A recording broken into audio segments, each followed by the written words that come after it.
Минуќа со партијците на Христијан Мицкоски му пееа дека цело Скопје е ВМРО-вски град. Поттик за тоа беа резултатите кои јасно покажаа дека локалата во главниот град ќе води Орце Ѓорѓиевски, кој со голема разлика го победи против кандидатот на Левица. Еуфоријата во ВМРО ДПМН беше уште поголема и поради фактот дека кандидатот од оваа партија, Сотир Лукровски, е нов градоначалник на Карпош. Тој го победи досегашниот градоначалник Стефчо Јакимовски. ВМРО ДПМН ќе има градоначалник и во Аеродром. Таму вчера победи Дејан Митески. Во првиот изборен круг ВМРО ДПМН освои 4 скопски општини: Газибаба, Кисела Вода, Ѓорче Петров и Бутел. Затоа и се разлеа славеничката песна. Од оваа партија градоначалници добија и неколку општини од скопскиот регион: Петровец, Илинден, Сопиште, Зелениково и Чучер Сандево. Само општина Центар ќе води досегашниот градоначалник Горан Герасимовски од СДСМ.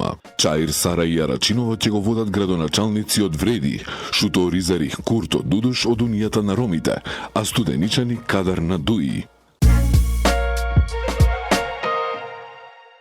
Скопјани на вчерашните локални избори одредија кој за многу кратко време ќе седне на градоначалничката фотелја. Неизвестно е само дали при тоа Орце Ѓорѓиевски ќе биде дочекан при влезот во канцеларијата од досегашната градоначалничка Данила Арсовска. Таа би требало да му ја предаде функцијата и да му објасни кои проекти се почнати и треба да се продолжат. А има ли поголеми проекти кои се започнати со реализација? И што всушност доби Скопје за време на мандатот на Арсовска? Таа пред 4 години вети 5 нови мегапаркови, 5 нови булевари, универзална сала, 250 нови еколошки автобуси, бесплатен јавен превоз, најдобар луна парк на Балканот, жичарница од Скопје до Средноводно и други крупни проекти. Речиси ништо од тоа не стана реалност, а наместо тоа сега градот е преплавен со ѓубре. Сепак Скопје може да здивне. Мандатот на Арсовска завршува. Што пак ќе донесе Ѓорѓиевски во наредните 4 години ќе се покаже наскоро. Оти вети фуриозен почеток.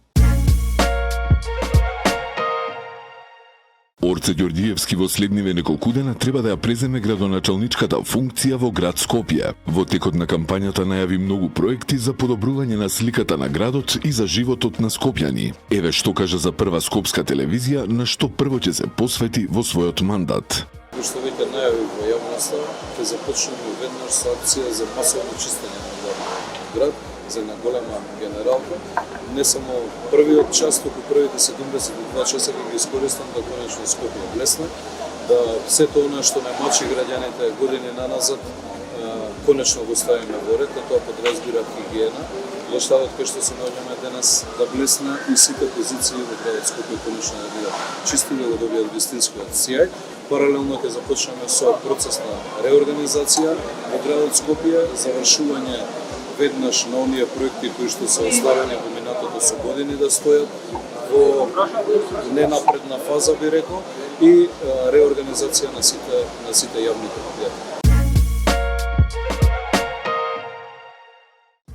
Денеска официјално започнува вториот мандат на Александар Стојковски во Ѓорче Петров, откако го доби уверението за избор од изборната комисија. Тој вети уште посилен интензитет на работа, реализација на капитални инвестиции и подобрување на квалитетот на живот на граѓаните. Стојковски нагласи дека довербата што ја добил од граѓаните е најсилна потврда дека општината се движи во вистинска насока.